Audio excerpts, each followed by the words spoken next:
नमस्कार, MS मराठीमध्ये आपल्या सर्वांचं सहर्ष स्वागत। मी शहर प्रतिनिधी संजीवनी आरबोळे।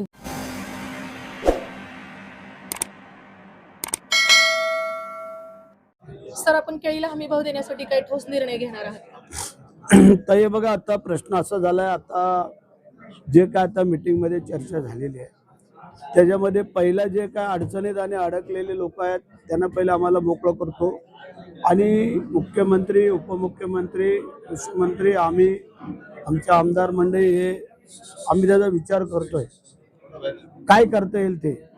कारण काही अशी वस्तू असतात की त्याला हमी भाव देता येत नाही।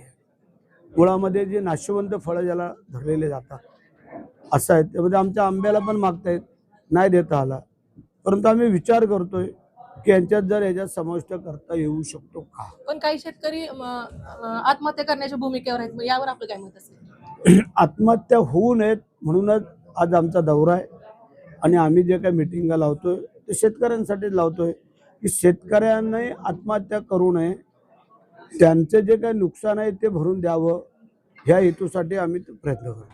संजय कोकाटेंनी आजची बैठक घेतली, त्याचं 100% फलित या शेतकऱ्यांना मिळेल, अशी या बैठकीचं फलित मिळेल का? आज जे काय आम्ही चर्चा केलेली आहे ती योग्य चर्चा झालेली आहे, कुठेही त्याच्यामध्ये चुकीचं काय मला वाटत नाही। कारण स्पष्ट शेतकऱ्यांनी मागण्या केलेल्या आहेत। संजय नानांनी जे मागितलं सांगितलं ते योग्य आहे, स्थानिक आमदारांनी विचार मांडले ते पण योग्य आहेत आणि हे केवळ आणि केवळ शेतकऱ्यांच्या हितासाठी त्यांचं मागणं, वैयक्तिक स्वतःसाठी काय नाही, त्याच्यामुळे ही बैठक योग्य होती।